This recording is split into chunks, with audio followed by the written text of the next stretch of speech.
Hello everyone, math वाला श्री सद्गुरु classes में आपका स्वागत है। आज हम आपको रिपीटिशन ऑफ कैलेंडर में एक्सेप्शनल क्वेश्चन पर चर्चा करेंगे। आइए देखते हैं रिपीटिशन ऑफ कैलेंडर। इसमें क्या, इसमें 4 रूल है। देखिए, rule number 1, rule number 2, rule number 3 और रूल नंबर 4 जो है अपवाद एक्सेप्शन से रिलेटेड है। रूल नंबर 1, रूल नंबर 2 और रूल नंबर 3 पर हम क्वेश्चन आपको बता चुके हैं। आज हम रूल नंबर 4 एक्सेप्शन से रिलेटेड क्वेश्चन पर चर्चा करेंगे। आइए देखते हैं क्वेश्चन को। ये आपका क्वेश्चन नंबर 1 है, कैलेंडर कब दोहराया जाएगा। 1972 का कैलेंडर और 1995 का कैलेंडर कब दोहराया जाएगा। देखिए, ये एक्सेप्शंस वाले क्वेश्चन पूरे दिए हुए हैं। एक्सेप्शंस वाले क्वेश्चन दिए हुए हैं और जो जनरल क्वेश्चन है दोनों में क्या डिफरेंस है अभी हम आपको बताएंगे। देखिए, इसमें क्वेश्चन नंबर 2 में है कैलेंडर कब रिपीट होगा। 1590 का कैलेंडर और 1597 का कैलेंडर कब रिपीट होगा। अभी तक हमने जितना सवाल कैलेंडर का बताया है उसमें हमने जब क्वेश्चन को बताया है तो जो आंसर आया है वो शताब्दी वर्ष के अंदर ही, शताब्दी चेंज नहीं हुई है। इसमें हम जो क्वेश्चन बताएंगे उसमें शताब्दी आपकी चेंज रहेगी। जैसे देखिए, 1972 का कैलेंडर 2000 में रिपीट हो रहा, तो 1972 का जब आप निकालेंगे तो 2000 आएगा, तो ये शताब्दी क्या हो गई, शताब्दी वर्ष आएगा या तो शताब्दी चेंज आएगी। दूसरा देखिए, 1995 का कैलेंडर कब 2006 में रिपीट हो रहा, मतलब 95 का जब आपने निकाला तो शताब्दी क्या हो गई, चेंज हो गई। ये देखिए आपका 1590 का जब आपने निकाला तो 1601, शताब्दी क्या हो गई, चेंज हो गई। इसमें देखिए 1597 का कैलेंडर कब रिपीट होगा, 1603 में रिपीट हो रहा, शताब्दी क्या हुई, चेंज हुई। अभी तक हमने जितने भी सवाल बताए हैं उसमें किसी में ना तो शताब्दी वर्ष आया है और ना तो शताब्दी चेंज हुई है, लेकिन इन सभी क्वेश्चन में शताब्दी आपकी चेंज हो रही। तो जब शताब्दी चेंज होगी तो आपको विशेष रूप से सावधानी बरतनी है। इसी में एक्सेप्शंस वाले भी सवाल रहते हैं। अभी हम दोनों सवालों को कंपेयर करके दिखाएंगे। आइए देखते हैं। ये आप देखिए 1972 का कैलेंडर कब रिपीट होगा। देखिए आप क्या करेंगे, जैसे आप करते आए हैं कि ये सारे ट्रिक आपके इकाई और दहाई 72 को आपने 4 से डिवाइड किया, रिमाइंडर आपका 0 आ गया। तो जब रिमाइंडर 0 आ गया तो आप क्या करते हैं, रिमाइंडर अगर 0 है तो प्लस 28 करते हैं।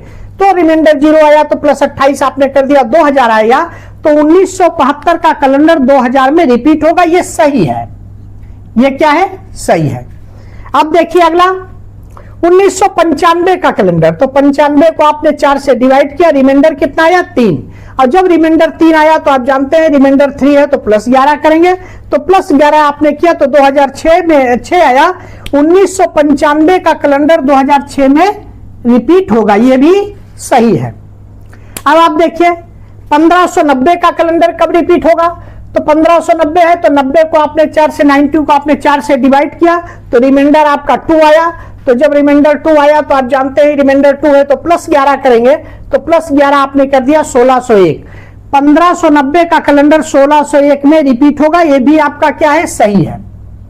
ये आपका सही है। अब आप देखिए 1597 का कैलेंडर कब रिपीट होगा। 97 को आप जो है 4 से डिवाइड किया, रिमाइंडर कितना बचा, 1। तो जब रिमाइंडर 1 बचेगा तो आप क्या करेंगे, प्लस 6 करेंगे। तो प्लस 6 आपने कर दिया तो ये 1603 आया, ये भी आपका सही है। 1597 का कैलेंडर 1603 में रिपीट होगा, ये सही है। सभी में देखिए शताब्दी वर्ष या तो आ रहा है या तो शताब्दी चेंज आ रही है। देखिए यहाँ 1972 का कैलेंडर कब रिपीट होगा, 2000, ये शताब्दी वर्ष आ गया, सही है, 2000 में रिपीट होगा। लेकिन एक चीज आपको ये ध्यान रखना है, जो ये शताब्दी वर्ष आया है ये क्या है, लीप वर्ष है। ये क्या है, लीप वर्ष है। उसी तरह यहां देखिए 1995 का कैलेंडर 2006 में रिपीट हो रहा है, तो शताब्दी चेंज हो गई। मतलब कौन सी शताब्दी बीच में आई, 2000 की शताब्दी आई और अब ये 2000 की शताब्दी पार करके तब 2006 आ गया। तो बीच में क्या शताब्दी आपकी चेंज हो गई, और जो शताब्दी चेंज हुई है 2000 की वो क्या है, लीप वर्ष है।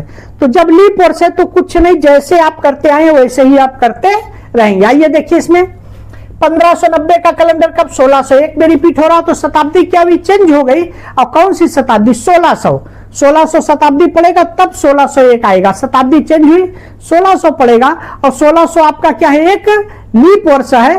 तो जब लीप वर्ष है तो उसमें कोई अंतर नहीं आएगा, जैसे आप करते आए उसी तरीके से करेंगे। देखिए 1597 का कैलेंडर 1603 में रिपीट हुआ, शताब्दी इस पे भी चेंज है। कौन सी शताब्दी बीच में आ रही? 1600। तो जब शताब्दी चेंज है तो जो आपने निकाला वही आपका क्या है? सही है। अब देखिए क्वेश्चन, अब देखिए एक्सेप्शंस वाले क्वेश्चन क्या है। 1972 यहां देखिए, वहां देखिए 1672, यहां आप देखिए 1672 भी है, 1872 भी है। एक्सेप्शंस वाले क्वेश्चन है, इसको आप इस तरीके से लगाएंगे तो तुरंत गलत हो जाएगा। तो आपको यह ध्यान रखना है कि एक्सेप्शन वाले क्वेश्चन में हमको करना क्या। अभी नेक्स्ट वीडियो में हम इसी पर क्वेश्चन बताएंगे कि जो एक्सेप्शन से रिलेटेड होंगे दोनों में डिफरेंस क्या। तो यहां हमने क्वेश्चन आपको लिख दिया है, देखिए 1972 तो 1672, 1872, ये बहुत इंपॉर्टेंट है। जब भी आपको क्वेश्चन पूछता है परीक्षा में तो जनरली एक्सेप्शंस वाले में से ही पूछता है, आपसे सीधा क्वेश्चन नहीं पूछेगा। तो अगर आपको परफेक्ट जानकारी रहेगी तो तुरंत आप सेकंडों में लगा देंगे, और नहीं तो आप लगा के आएंगे, सवाल क्वेश्चन आपका गलत हो जाएगा। तो देखिए ये एक्सेप्शंस वाले 1672, 1872, देखिए 1995, ये देखिए 1695, 1895, ये एक्सेप्शंस वाले क्वेश्चन है। और यहां देखिए एक्सेप्शंस वाले नहीं है, यहां देखिए 1590, यहां आप देखिए 1890, 1690, ये एक्सेप्शंस वाले क्वेश्चन हो गए, लेकिन 1590 एक्सेप्शंस वाला नहीं है। 1597, यहां देखिए 1897, 1697, ये एक्सेप्शंस वाले क्वेश्चन है, लेकिन वो 1597 एक्सेप्शंस वाला क्वेश्चन नहीं है। तो इस तरीके से हमने एक्सेप्शंस वाला क्वेश्चन भी यहां पर लिखा है, आपको हम दोनों को कंपेयर करके बताएंगे। तो यहां आप ये केवल समझिए कि जब शताब्दी चेंज हो रही है और वो शताब्दी लीप वर्ष है, तो जो आपने ये नियम शेषफल वाले रिमाइंडर वाला जो नियम आप लगाते आए हैं उसी तरीके से आप लगाएंगे, उसमें कोई परिवर्तन नहीं होगा, ये एकदम 100% सही है। तो इस तरीके से ये क्वेश्चन हमने जो बताया, इसमें देखिए शताब्दी चेंज है लेकिन ये 2000 लीप वर्ष है। यहां भी शताब्दी चेंज होकर 2006 आया, लेकिन 2000 जो शताब्दी आएगी वो लीप वर्ष है। यहां भी शताब्दी चेंज होकर 1601 आया, लेकिन जो शताब्दी बीच में आई है वो लीप वर्ष है। यहां भी 1603 आया आंसर, लेकिन जो शताब्दी बीच में आई है 1600 आई है। तो शताब्दी चेंज है, लेकिन आपको जैसे आप लगाते हैं वैसे उसी तरीके से आप क्वेश्चन लगाएंगे। अभी नेक्स्ट वीडियो में हम आपको जो ये एक्सेप्शंस वाले क्वेश्चन दिए हुए हैं और इसके अलावा जब शताब्दी चेंज होगी तो उसमें क्या परिवर्तन होगा उसके बारे में हम आपको बताएंगे। मिलते हैं नेक्स्ट वीडियो में। Thanks for watching. मां सरस्वती की कृपा दृष्टि के लिए लाइक, सब्सक्राइब और शेयर जरूर करें।